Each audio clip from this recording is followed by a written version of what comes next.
Ayan na. Haba. Hindi ko na magbasa. Game chip. Legit, ba't ako gago kayo? Tangan na nyo, hindi ako. Hindi, Hindi ako joke marunong lang. magbasa, di nga ako Sige na nga, nakapag-aral Cox. eh. Cox, game na, Cox. Cox, kanay mo na, Cox. Siyok pa ako dyan. Ayoko Hindi. sa lalamunan ko. Hindi. Si Solap na lang, si Solap. Willing Wag sana ako. ako kaso English kasi. Ako rin eh, ayoko. O sige, tayo na nga lang. Isa-isa lang. Wait lang ha, Si focus. Gabbi, okay, Gabbi. Hindi na, isa-isa nga. Ibobo ka. Huwag na, isa na lang magbabasa. Okay, Okay, game. Gab. Teka na. Ano? Ako, nagbabasa na ako sa utak ko, bro. Uy, wag ganyan. Manahimik ka, Sulap. Di ka ba sanay magbasa? Putang ina, basahin mo Kaya nga na lang. Kinangin na Wala. kasi grade 1 lang. Kaya nga eh. Oy, grade 2 yan, oy. Gago ka. Grade 3. Grade 3 pala. Uh, Malicious. Si Ubris. At ayan na si Ubris. Ubris. Basahin mo para sa amin, please. Ayan na.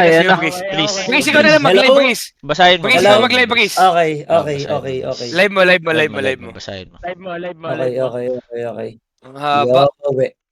Ayan na. Nice. Ang ino mo. Gago ka. Chat GPT. Hindi guys, nag-hire talaga si Yowe ng lawyer. Sobrang haba ng magmananina to. Okay. Gago ka! Eto. Gago ka! Taas naman. Uy. Okay? Teka lang. Ayun na. Okay? Ayun si Ubris. Round robin. Ayun na si Ubris. Wait, di ko na ano yung... Round robin. Okay, game. Focus. Let Ubris go. Official statement. Over the last 3 days, I have agonized over whether I should react to the false and malicious accusations made by my ex-girlfriend, known by her handle online as VCM, on Facebook last November 2, 2024, or just let them pass while I suffer in silence. Okay? In the end, and after consulting with my lawyers, I realized that I have to come forward and break my silence. Not so much for my sake, but for my family, friends, sponsors, and the other people who are also hurting because of the falsehoods being peddled against me on social media and the resulting frenzy among social media users to debase and humiliate me without the smallest regard for truth and fairness. 3 days ago, I finally decided to get out of a toxic relationship which lasted for over 3 years. I had attempted to do this multiple times, but we always reconciled. For 3 years, we kept on breaking up and then getting back together. It was taking a toll on me mentally, and I could no longer focus on my job as a streamer and as a Dota player. Last November 2, 2024, I finally decided to leave the relationship for good.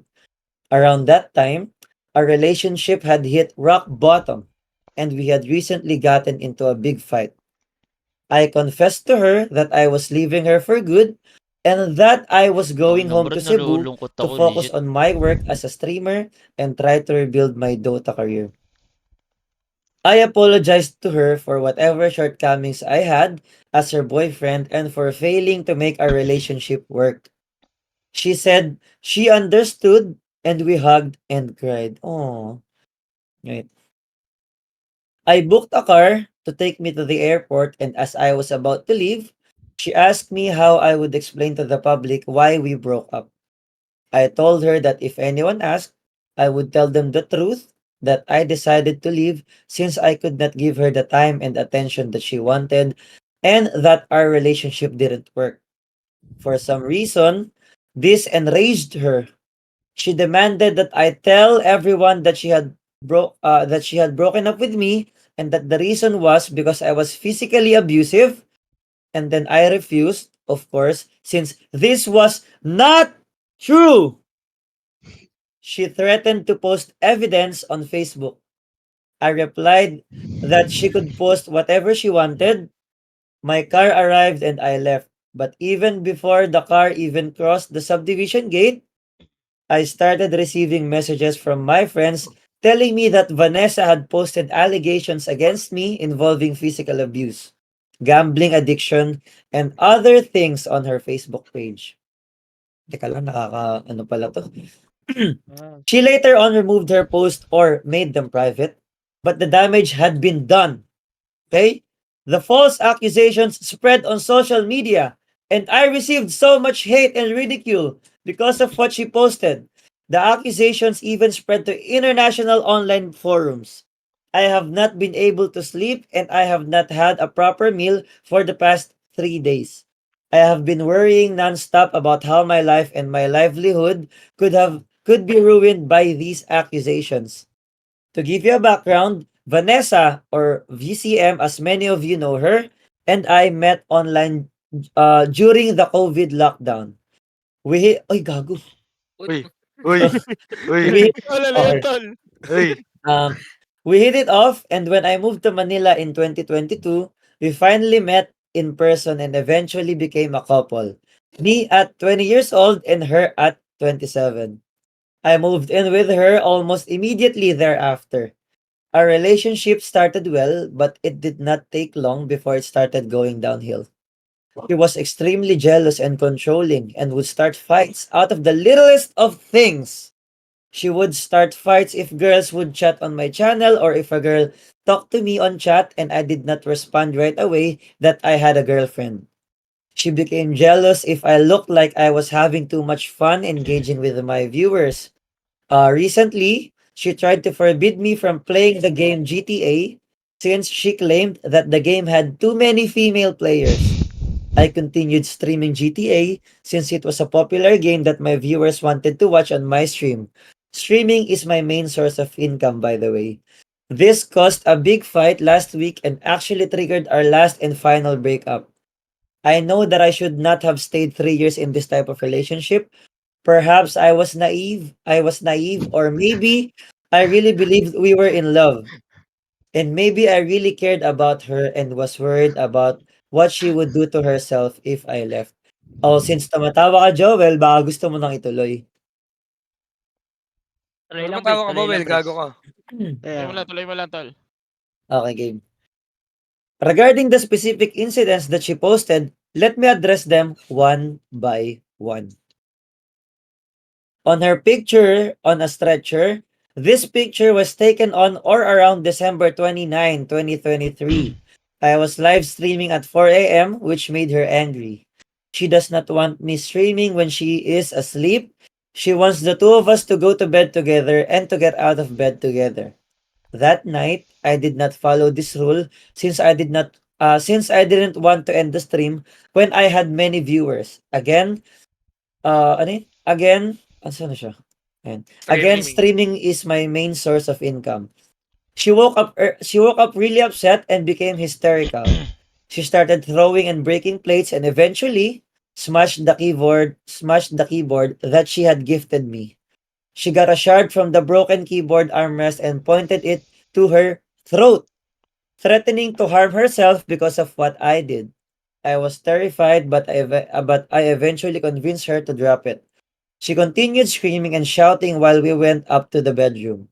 During the fight, her arm was accidentally hit by a clothes hanger. We both calmed down and we both went to the hospital to get her arm checked. I messaged her mother to inform her about what had happened and apologized. I have screenshots of my conversation with her mother. Dito kaya yun? Wala, okay. Number two, the second picture, on her picture of her damaged white car. This picture was taken on or around December Tangina, 20, nakakalungkot yung 2023. Brad. She claims that she got into an accident and I chose to go to Okada to gamble instead of rushing to her aid. This is false. Vanessa and I lived outside Metro Manila and I had spent almost every day with her in her house. Vanessa and I lived outside Metro Manila and I had spent almost every day with her in her house. I rarely had the chance to see other people. On this night, we had agreed to go on a group date with my friends whom I had not seen in a long time and I was very excited to see. On the way there, she suddenly decided that she didn't want to go and was canceling. She would instead go out with her friends. She told me to get off of her car and book a grab to Okada while she headed to her friends, which is what I did. Hours later, I received an emergency notification that she was Kasi in an mahirap din accident. maging ano I guys. went to her Siyempre right nilabas away lang and stayed until the mamaya matter was mamaya na tayo settled mag-usap with the about other yan. driver. After nyo neto. Wait lang, wala akong tubig eh. Basahin niyo muna. Nauuhaw ako. Antay ka na namin, Oh, Brace. sige, time first, time first. Time first lang, time Okay. first. Eh, Mahaba wag rin na lang, talaga. wag na lang kayo mag-comment, Ang Brad, about dito kasi side lang naman ni Yowe ito eh. Baka sabihin, Yeah. maging bias tayo, di ba? Yan. Okay. Sige, ganun pa din, ganun pa din. Yes. Okay. No comments pa din. Okay lang, time first Di, hinelp din namin ni, Time first guys. lang, di ba? Kasi mahirap, maano talagang decision to kay Yowe eh. Kasi, ano nga si BCM. Okay, game? Basta alam niyo yun. Game, bro. Nakamit naman na siguro kayo ng ganong babae or may Okay, nakilalang ganong babae. If mag-post siya, And kung ano mangyari. while we are in the topic of Basta. car crashes, let me Mahirap. share with you another car crash story and give you an idea how toxic the relationship was. Around May of this year, we got into an argument because she did not want me to stream myself playing casino games. I was streaming all kinds of content for additional views. After the argument, she removed me as an emergency contact from her phone and turned off location finder so I would not know where she was. We had always shared location data to each other for emergencies. The night before the TI qualifiers, I received a message from one of her friends telling me that she had received a notification that Vanessa was in a car crash in Batangas. I tried contacting her, but she could not be reached. She would not respond to messages. I could no longer see her location on my phone since she had disabled it. So one night before the TI qualifiers, the most important tournament for any Dota player, I left the boot camp and hired a car with a driver to take me to Batangas, hours away, to look for my girlfriend who was involved in a car crash. Her mother and I were worried sick, thinking of what could have happened to her. I went to one of the police stations and asked them to help me search for her and her car. We reviewed CCTV footage from her subdivision, trying to get a clue which direction she went before the accident. We also interviewed her help. We could not find her. She would not reply. And then, after what felt like years of anguish, I received a message from her friend. Vanessa had asked her to tell me that the alert was a false alarm triggered by sudden braking, that she was perfectly fine, and that I should go back to Quezon City. I have screenshots of my conversation with her mother during these agonizing hours. Inumalit ako Next ano na to eh. Hindi, kung pansin nyo naman guys, yung mga On her mga picture with a details lang bruise, dito ni April 9. mga details lang dito ni Yowe is yung mga pinost ni BCM against sa kanya. So iniingatan niya pa din si BCM na masiraan. Kumbaga, pinoprotektahan niya lang yung side niya. Yun lang yung mga answer niya dito. Walang nilalabas dito si Yowe na may dagdag or ano, yun lang yung defense niya sa sarili niya. Came along. My family and I were playing cards and making token bets of 5 pesos just for fun. Van joined in and for some reason bet 1,000 pesos. This annoyed me since we were playing for fun and we were just making token bets. She insisted on her bet and after she won, I told her that I would pay her when we got home. I did not have 1,000 pesos with me that time. She got angry and started insulting me, telling my friends and family that I was so broke that she always had to book airline tickets for me. This triggered me and we argued some more. My family brought her to the car and she became hysterical and started kicking and screaming to be let out. During this time, I was trying to control her and in the commotion, her arms were accidentally bruised. I have heard from friends that there have also been accusations that I am a drug addict. As with the other allegations, this is totally false. When I heard about the disturbing allegation, I immediately submitted myself to drug testing, and to nobody's surprise, I tested negative. I have attached the results below, dated November 4, 2024, showing my negative results. So, ito yun guys, okay? So, sobrang linaw, may date and time ng report and ng lahat ng shit. So, siya ay negative. Methamphetamine and tetrahydrocannabinol o kung ano man basa dyan. So, negative siya parehas, okay? Next, Negative. Mm. inasmuch As I wanted to keep a lot of these sensitive things private, I have no choice but to lay it out in the open to defend myself. Again, all these accusations are false and misleading. I would like to ask everyone to please stop spreading these lies against me because of social media, lives, careers, and reputations can be ruined by simple, baseless accusations, even if they are eventually proven to be false. I do admit that I have my own flaws, and I was far from a perfect partner for Vanessa. However, I was not an abuser that she portrayed me to be in her posts. For all my shortcomings, I wish to apologize to her sincerely. I wish I could have been a better partner for her. To Mama Lala, I am sorry that I could not be the boyfriend that your daughter wanted me to be. Thank you for always being there during our troubled relationship and for always giving us motherly advice. You were witness to how much I loved your daughter and how hard I tried to make our relationship work.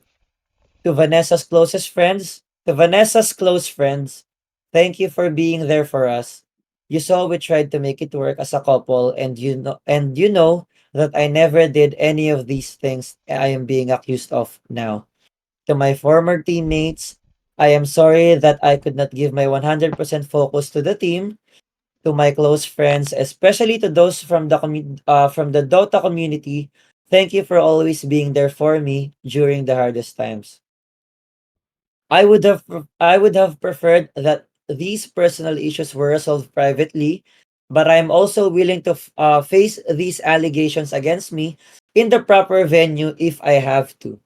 For now, I just want to focus on the things which made me decide to go home to Cebu 3 days ago in the first place. To recover my mental health, try and salvage my Dota career, and to continue my job as a streamer.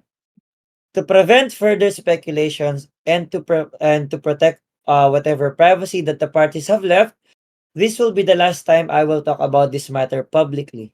The recent developments have been very distressing, and I humbly ask everyone to show some kindness to all the persons involved. Yours truly, Yuri Dave Yowe Pacanya. Thank you, Briz. Okay. Okay, Nice okay, one, okay. Breeze. Thank you. Ikaw naman daw para pa-drug test, tol. Ang ina. Wag Uh, Three naman. days. Wag naman. Kaya Kahit after neto, ano nyo na lang. Ah, ano ba yan? Huwag nyo na din ba siya Vanessa siguro kasi nga, ewan ko, mahirap sabihin tol. Nakakatakot sabihin. Pero huwag nyo na bash si...